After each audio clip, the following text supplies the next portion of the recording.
Hi friends, Kalimata Shri Kanakadurga అమ్మవారి దేవస్థానం తప్పక చూడండి ఫ్రెండ్స్. ఈ వీడియో కనుక మీకు నచ్చితే లైక్ చేయండి, షేర్ చేయండి, కామెంట్ చేయండి, సబ్స్క్రైబ్ చేయండి. ఓకేనా ఫ్రెండ్స్?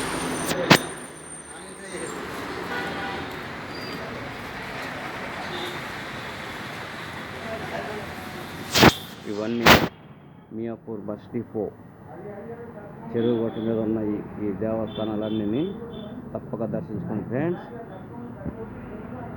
శ్రీ శ్రీ శ్రీ కనకదుర్గ అమ్మవారి దేవస్థానం, మహంకాళి దేవాలయం తప్పక దర్శించుకోండి ఫ్రెండ్స్. ఈ వీడియో చూసిన ప్రతి ఒక్కరికి శుభం, లాభం కలగాలని మనస్ఫూర్తిగా కోరుకుంటున్నాను.